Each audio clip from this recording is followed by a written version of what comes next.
سلام سلام البنات، واش راكم؟ ان شاء الله كامل تكونوا بخير. توحشتكم وتوحشت الهضره معاكم، وبغيت نطلع عليكم هكا حتى بفيديو قصيره برك نعيد عليكم ونشارك معاكم نهار العيد كيفاه فات كمغتربه لهنا في فرنسا، بعيده عن الاهل وبعيده عن الحباب. المهم كيف رانا نخلقوا الاجواء في ديارنا بابسط الامور والاشياء. وفي البدايه نقول لكم صحه عيدكم، كل عام وانتم بخير، ينعاد عليكم بالصحه والهنا، سنين دايما يا رب. واللي ما عيدوش نقول لكم معليش، ما تقنطوش من رحمه ربي، ما كتبتش السنه العام الجاي ان شاء الله ربي يعوضكم وتشريوا احلى خروف وتعيدوا وتفرحوا كما كاع المسلمين يا رب. اكيد اكيد احنا كبلد اسلامي حتى اللي ما عيدش ولا اللي عنده جار ولا واحد من اهله اكيد راح يتفكروا، راح يذوق من هذه الاضحيه، لانه هي اصلا لربي سبحانه، وبه نتهداو بها ونفرحوا يعني جميع الناس. بما انه انا لهنا عايشه لهنا في فرنسا، ما شريتش الخروف للاسف. كما على بالكم القوانين هنا بزاف صارمه، سواء اللي يذبحوا ولا حتى الفلاحين اللي يبيعوا رجعوا يخافوا سيرتو البريود هذه تاع العيد.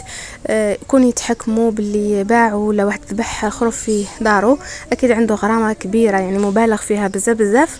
يبان الواحد يفيتي. الحل الوحيد اللي كاين هو انك تشري ولا تكوموندي الخروف تاعك من عند الجزار، وهذيك كل واحد دوكا كيف يشوف فيها اسكو تعتبر اضحيه ولا ما تعتبرش، بما انه الواحد ما ذبحهاش بيده وما سماهاش باسمه يعني. المهم هي ترجع للنيه وخلاص. في هذا الفيديو حبيت نشارك معاكم هكا مقبلات تتماشى مع المشاوي، تجي بزاف بنينه. هنا كانت عندي كميه تاع باذنجان، قليوها من الاحسن ولا ديروها في الفرن اللي يحب حاجه صحيه. زدت لها ملعقه كبيره تاع بصل يكون مقلي، وملعقه صغيره تاع ثوم يكون مسكرفج هكا ولا مرابي، وثاني مشوح هكا غير خفافي على النار. كما على بالكم الثوم ليه تتحرق. وزدت لها ملعقه ونص هذيك الطحينه اللي هي السمسم ولا الجلجلانيه مرحيه، وكنت درتهم في الاشواغ رحيتهم مليح وقدمتهم. لهنا تقدروا كاضافه تزيدوا معاها فرماج ولا تخليوها هكا كما حبيتوا. درت لها رشه تاع زيت زيتون، وزدت لها البابريكا الحمراء كديكور من فوق. نروحوا للمقبله الثانيه اللي هي الكروم الاحمر بالمايونيز. هذا المزيج يجي بزاف بنين. انا صراحه ما نحبش الكروم وما نحبش ناكله، يجيني صامت كي تاكليه وحده بلا لا صوص، مي كي تزيدي له المايونيز يجي بزاف هايل وفرق كبير يعني كي يكون وحده. هذه هي المقبله الثانيه، سهله وسريعه وبنينه، وسيرتو كيما اليامات هذو مع اللحومات كثروا بزاف من الكروم مع انه حارق للدهون. المقبله الثالثه اللي هي الحمص لهنا كنت طيبته في لاكوكوط مع ورقات تاع رند، شويه زيتون في الماء، زيت مع الماء والملح. وكان اللي ما يحبش يحط الملح الحمص يعني جينيرالمون انا نحط له الملح ويطيب لي على الكيف. طيبته في لاكوكوط لمده ساعه حتى نطاب مليح. حطيت واحد الكميه تاع بول هكاك، زدت لها ملعقه كبيره تاع بصل مقطع شرائح ومقلي، درت لها ملعقه صغيره تاع ثوم ثاني مقليه خفافي، وملعقه ونصف نتاع طحينه. بالنسبه للتوابل درت ملح وفلفل اسود شويه تاع الكمون، ورحيتهم لهنا في الاشوار. بما انه انا لهنا لاحظت باللي الاشوار تاعي ما رحاتوليش مليح، وليت درته في عاودتلو بالبراميكسور حتى نتحصلوا على هذا الخليط الجاي كيما لا بيوري. ما تنساوش ثاني تزيدوا عليه المرق نتاع الماء يعني اللي طاب فيه باش تميهوه شويه ما يجيكمش ثقيل بزاف. وبالنسبه للتزيين درت له ملعقه تاع زيت زيتون ومكعبات من طماطم ورشيت رشه خفيفه تاع جلجلانيه وزوج ورقات تاع نعناع ولا معدنوس كما حبيتوا.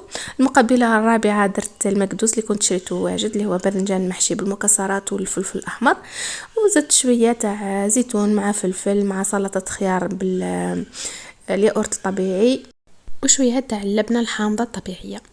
لهنا كنا شرينا كميه تاع اللحم غير باش نديروا الفال، شويناهم على الجمر يعني في الشوايه. هذو كما نقولوا تاع الفخذ. انا لهنا خيرت اني نديرهم هكا دي ترونش خير ما ندير لي بغوشات، مانيش قادره حتى باش نركبهم. قلت هكا دي ترونش خفافي يكونوا رقاق. كنت اصلا كي كومونديتهم عند الجزار طلبت منه انه يقصهم لي هكا دي ترونش رقاق، قريت معاه شويه تاع الفريت، شرينا شويه كبده. وبما انه الاولاد ما يحبوا ياكلوا اللحم ما يحبوش يتعبوا رواحهم في المضيق كما على بالكم، شرينا لهم المرقاز هذاك واش يحبوا. كنت قلت لكم شويناهم على الجمر. لهنا بالنسبه للتزيين درت لهم هكا شويه تزيين خفيف هكا باش ندير لهم جو يعود يلفتهم هذاك الصحن. حبيت انه السلطه تبقى هكاك مجموله باش اذا ما كلوهاش يعني ما تروحش في الفساد.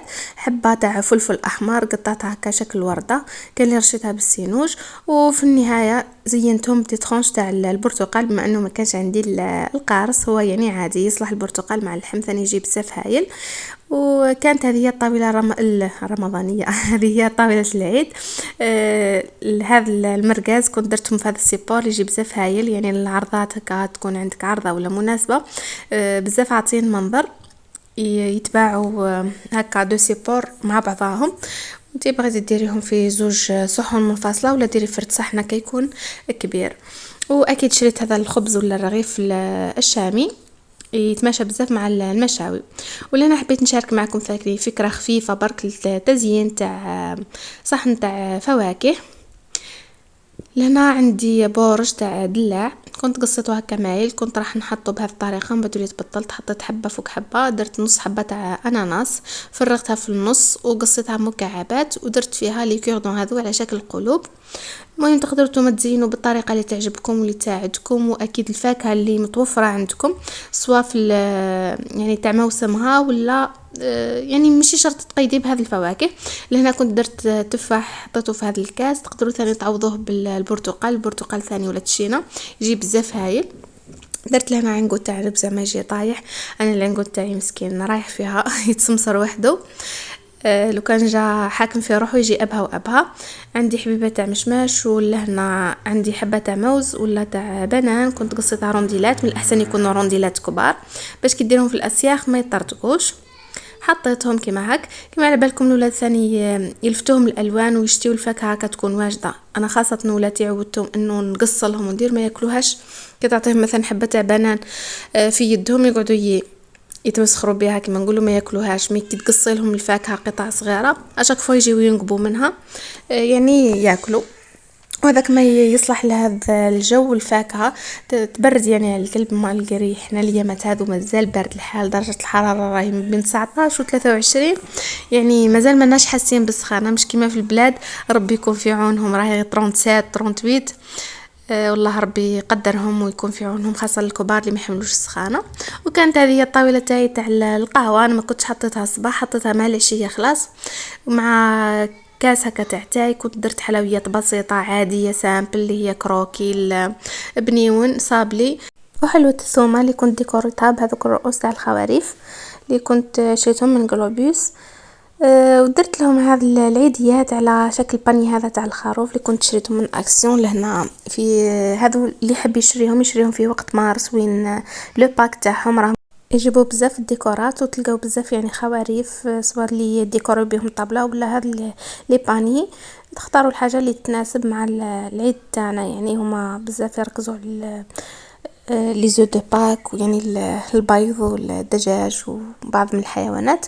المهم انا نحب نخطف هذه الخواريف كيوت هكا جايين باهيين وباش الواحد يزين بهم. قالها شو ولدي هذا لانيفرسير تاع الخروف، قلت له معليش بصحته. المهم عيدنا ودرنا شويه فال وجو واستمتعنا، والعشيه اكيد خرجنا رحنا عيدنا على اصدقاء تلمينا. كان فات نهار يعني مليح الحمد لله، ربي يدومها النعمه